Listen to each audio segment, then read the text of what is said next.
Class close तो लिख दूं, स्टार्ट कर दी।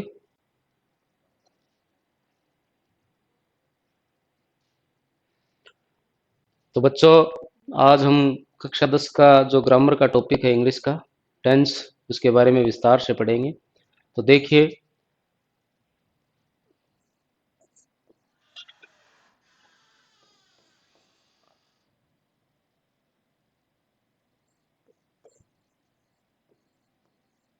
टेंस। तो what is the tense? Tense क्या होता है? तो tense is the form of a verb which shows time of an action and its degree of completeness. ये इसकी क्या है? डेफिनेशन है। तो definition of the tense: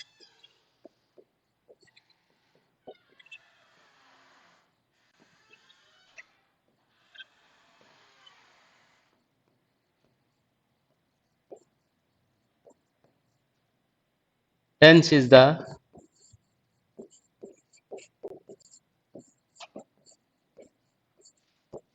form of a verb which shows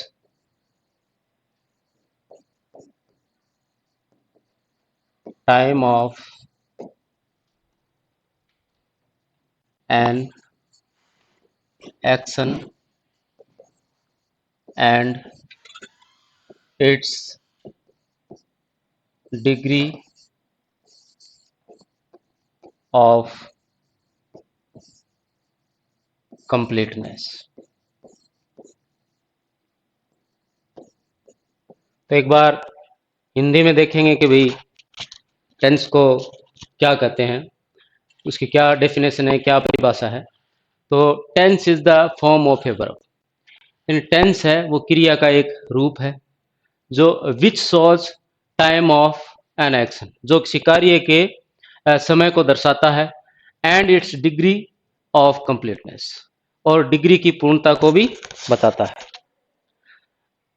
there are, अब देखेंगे कि भाई इंग्लिश में कितने प्रकार के टेंस होते हैं। तो अंग्रेजी भाषा में 3 प्रकार के टेंस होते हैं, वो भी क्योंकि टेंस को काल कहते हैं। तो जो वर्तमान समय जारी है, जो जारी समय उसे तो कहते हैं प्रेजेंट टेंस, और जारी समय से पहले कोई कार्य होता है उसे कहते हैं पास्ट टेंस, और जारी समय से आगे होने वाला जो कोई कार्य है उसे कहते हैं फ्यूचर टेंस। तो there are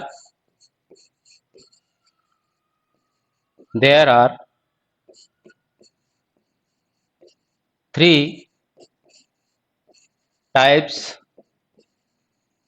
of the tense. तो टेंस के कितने प्रकार होते हैं? 3 प्रकार होते हैं। पहला कौन सा होता है? प्रेजेंट, जैसे कि किसी कार्य का वर्तमान समय में होना पाया जाता है उसे प्रेजेंट टेंस कहते हैं या वर्तमान काल कहते हैं। और जारी समय से पहले कोई कार्य हुआ है उसे भूतकाल या पास्ट टेंस कहते हैं। दूसरा हो गया पास्ट टेंस, और तीसरा जारी समय से आगे कोई कार्य होता है, यानी भविष्य में कोई कार्य होता है उसे क्या कहते हैं? Future tense. तीसरा होता है फ्यूचर टेंस। तो इस प्रकार अंग्रेजी भाषा में, इंग्लिश में 3 प्रकार के ये टेंस होते हैं। फिर हम पढ़ें इसकी एक पहले आगे चलने से पहले हम इसका एक डायग्राम देख लेते हैं कि किस प्रकार इसके अलग अलग पार्ट्स में इसको डिवाइड किया जाता है।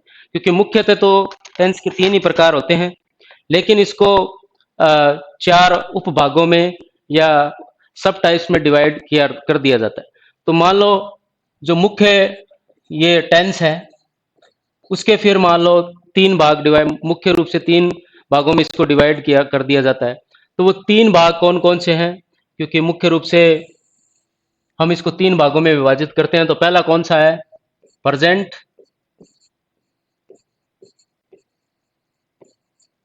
दूसरा पास्ट, और तीसरा फ्यूचर।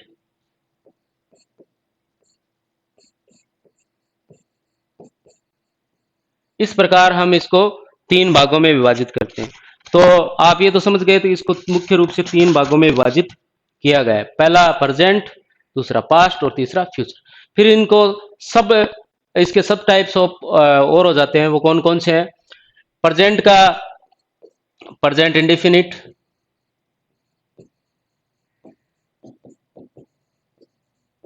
Present indefinite. वैसे ही पास्ट का हो जाएगा पास्ट इंडेफिनिट,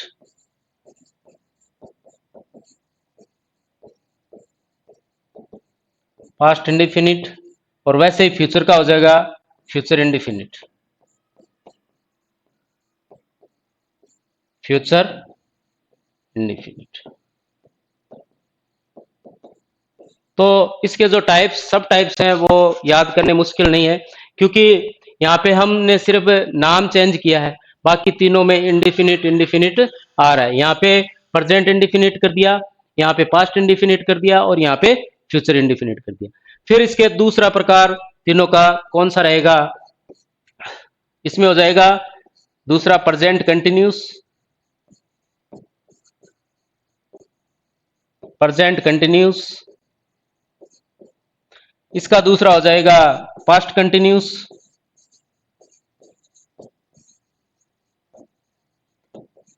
पास्ट कंटिन्यूस।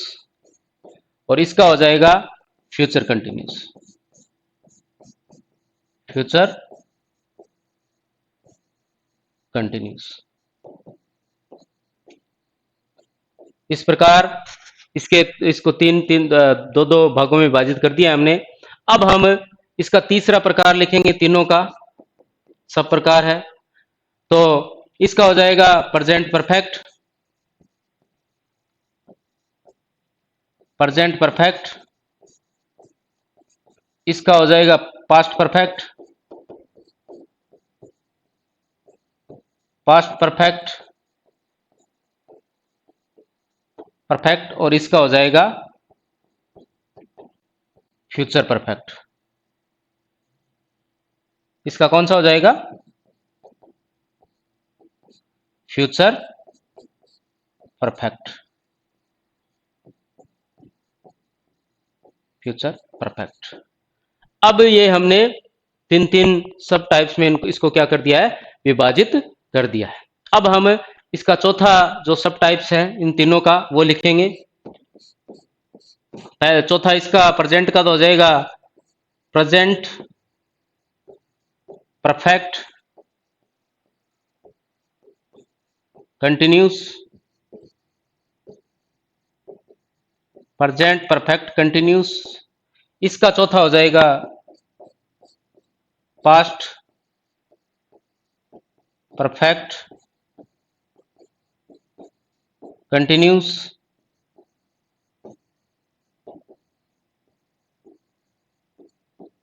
और इसका हो जाएगा फ्यूचर,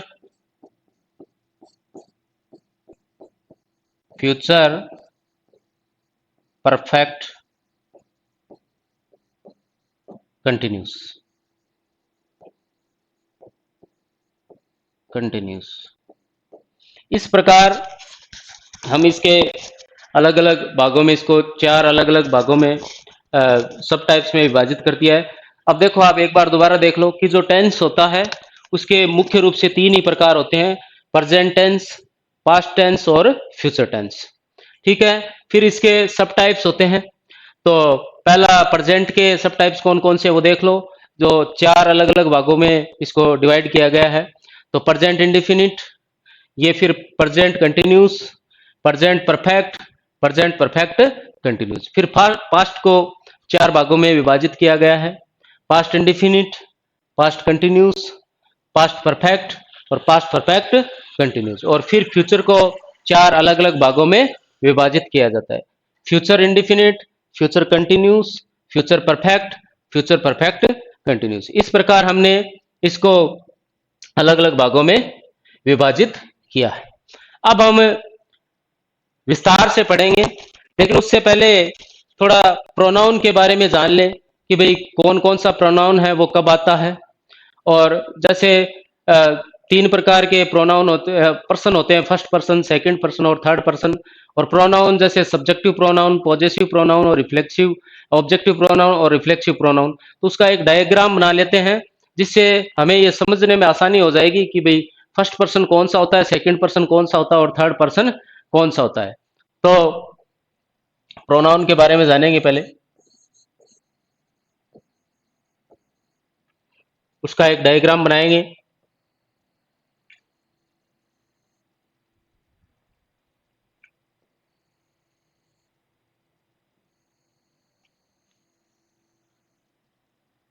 अच्छी तरीके से बना लेंगे तो इससे समझने में क्या हो जाएगी, आसानी हो जाएगी। और ये ठीक ढंग से हमें समझ में भी आ जाएगा, क्योंकि ग्रामर में प्रोनाउंस की बहुत बड़ी भूमिका रहती है। अब यहाँ पे देखेंगे, पहले आ जाएंगे पर्सन कि भाई कौन कौन से इंग्लिश भाषा में पर्सन आते हैं या इंग्लिश लैंग्वेज में। फिर यहाँ पे प्रोनाउन आ जाएंगे। तो पहला कौन सा होता है, सब्जेक्टिव प्रोनाउन। सब्जेक्टिव। फिर होता है पॉजेसिव। पॉजेसिव। और फिर होता है ऑब्जेक्टिव। ऑब्जेक्टिव। और फिर होता है रिफ्लेक्सिव। Reflexive pronoun. इस प्रकार इसको हम चार भागों में डिवाइड कर लेंगे, जिससे हमें समझने में आसानी हो जाएगी। अब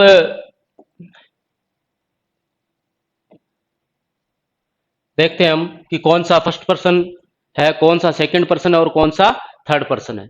तो यहाँ पे पहले फर्स्ट पर्सन की चर्चा कर लेते हैं कि भाई फर्स्ट पर्सन कौन कौन से होते हैं। तो फर्स्ट पर्सन में एक तो आई आता है और एक क्या आता है, वी आता है। ये क्या होते हैं, फर्स्ट पर्सन। तो जो कर्ता बोलने वाला होता है उसे क्या कहते हैं, फर्स्ट पर्सन कहते हैं। जैसे मैं बोल रहा हूं तो मैं क्या हूं, फर्स्ट पर्सन हूं। तो यहाँ पे आई, तो ये क्या होता है, कर्ता कारक कह सकते हैं हिंदी में बोले तो। और पॉजेसिव प्रोनाउन का होता है संबंध कारक। तो यहाँ पे आई का जो पॉजेसिव प्रोनाउन क्या होगा, माई। और वी का पॉजेसिव प्रोनाउन क्या होगा,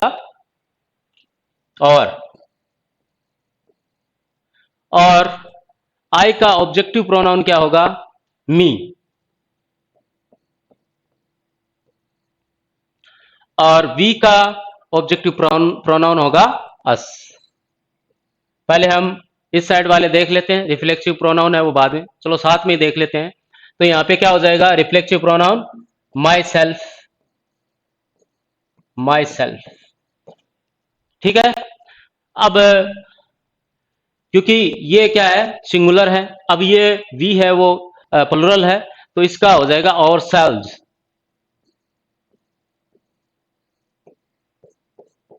और सेल्व्स, ठीक है। तो ये इसका क्या हो जाएगा, रिफ्लेक्सिव प्रोनाउन हो जाएगा। तो ये अपना जो फर्स्ट पर्सन है वो क्या है, इसमें आई और वी दो आते हैं, तो वो अपना क्या है, कंप्लीट है। तो अब हम अगला देखेंगे। तो ये यहां पे हम क्या कर देते हैं, कंप्लीट कर देते हैं। ये अपना ये दोनों आई और वी है वो फर्स्ट पर्सन है। अब दूसरा हम क्या किसके बारे में देखेंगे, सेकंड पर्सन के बारे में देखेंगे भाई कि सेकंड पर्सन है उसमें कौन कौन से प्रोनाउन आते हैं। तो सेकंड पर्सन,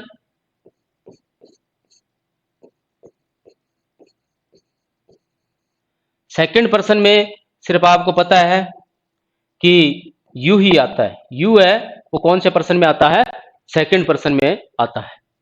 तो यू है वो सिंगुलर भी होता है और प्लुरल भी होता है, क्योंकि अगर सामने कोई एक व्यक्ति है कि जैसे एक लड़का है तो यू आर ए बॉय, कि तुम लड़के हो। अगर बहुवचन में जैसे बहुत सारे बैठे हैं तो यू आर माई स्टूडेंट्स, तो वो सारे आ गए। तो ये सिंगुलर भी होता है और प्लुरल भी होता है। तो इसको हम यहाँ पे रखेंगे, तो यहाँ पे क्या आ जाएगा, यू आ जाएगा। और उसका possessive pronoun, subjective pronoun you हो गया, तो पॉजेसिव प्रोनाउन क्या हो जाएगा, योर, या इसको योर्स बहुवचन करें तो योर्स भी हो सकता है। ऑब्जेक्टिव प्रोनाउन इसका क्या रहता है, यू का यू ही रहता है। और रिफ्लेक्सिव प्रोनाउन अगर सिंगुलर है तब तो योर सेल्फ, और अगर बहुवचन है तब योर सेल्व्स, सेल्व्स हो जाएगा। ठीक है, तो ये अपना सेकंड पर्सन है वो भी कंप्लीट हो गया। तो इसको हम कंप्लीट माने। अब हम थर्ड पर्सन के बारे में जानेंगे भी थर्ड पर्सन कौन सा होता है। तो ये आ जाएगा थर्ड पर्सन यहाँ पे, सॉरी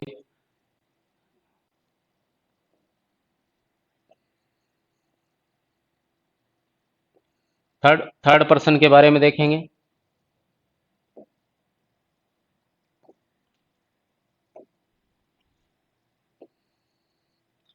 थर्ड पर्सन कौन कौन से होते हैं।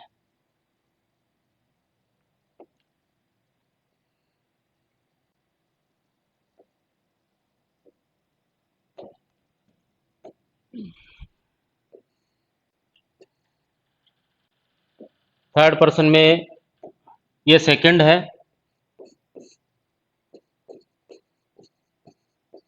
और ये क्या है, थर्ड पर्सन। थर्ड पर्सन में कौन कौन से प्रोनाउन आते हैं वो हम विस्तार से देखेंगे यहाँ पे। तो पहला ही आ जाएगा यहाँ पे, फिर सी आ जाएगा, इट आ जाएगा, और मान लो किसी का नाम आ जाएगा, और एक दे भी आता है। तो दे भी यहाँ पे रख देंगे हम नीचे, जगह तो थोड़ी है लेकिन देख लेते हैं, एडजस्ट कर लेते हैं। तो यहाँ पे दे, अब उसका पॉजिटिव प्रोनाउन, ये तो सब्जेक्टिव हो गया, ही सब्जेक्टिव है, सी सब्जेक्टिव है, इट सब्जेक्टिव है, राम सब्जेक्टिव, और दे तक। ये ऊपर वाले चारों के चारों क्या है, ये singular third person singular subject है, जबकि दे है वो plural third person plural subject है। तो यहाँ पे ही का क्या हो जाएगा, पॉजिटिव प्रोनाउन है वो हीज हो जाएगा, और ऑब्जेक्टिव हो जाएगा हिम, और उसका रिफ्लेक्सिव हो जाएगा हिमसेल्फ, हिम सेल्फ, क्या हो जाएगा, हिमसेल्फ। और सी का क्या हो जाएगा, हर, पॉजिटिव प्रोनाउन, और ऑब्जेक्टिव प्रोनाउन है वो भी क्या हो जाएगा, हर हो जाएगा, और रिफ्लेक्सिव प्रोनाउन क्या हो जाएगा, हिमसेल्फ हो जाएगा। रिफ्लेक्सिव प्रोनाउन क्या हो जाएगा, हिम सेल्फ। ठीक है, फिर यहाँ पे इट का देखेंगे। तो इट का क्या हो जाएगा, पॉजिटिव प्रोनाउन इट्स हो जाएगा, और ऑब्जेक्टिव प्रोनाउन क्या हो जाएगा, इट ही आएगा, और फिर क्या हो जाएगा, रिफ्लेक्सिव प्रोनाउन इट सेल्फ हो जाएगा। तो इस प्रकार ये रिफ्लेक्सिव प्रोनाउन हो जाएंगे।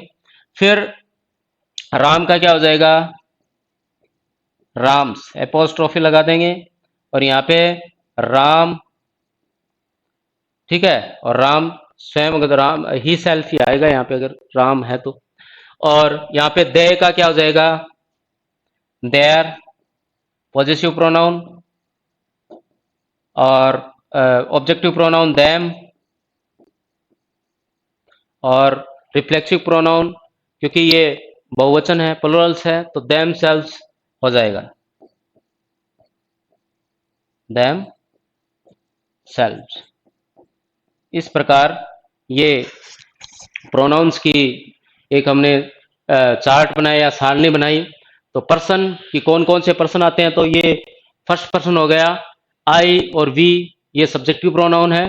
तो आई का पॉजिटिव प्रोनाउन माई, और ऑब्जेक्टिव प्रोनाउन मी, और रिफ्लेक्सिव प्रोनाउन माई सेल्फ। एक बार दोबारा देख लेते हैं जिससे आसानी हो जाएगी। वी सब्जेक्टिव प्रोनाउन, और इसका पॉजिटिव क्या हो जाएगा, और ऑब्जेक्टिव क्या हो जाएगा, अस, और रिफ्लेक्सिव क्या हो जाएगा, और सेल्फ।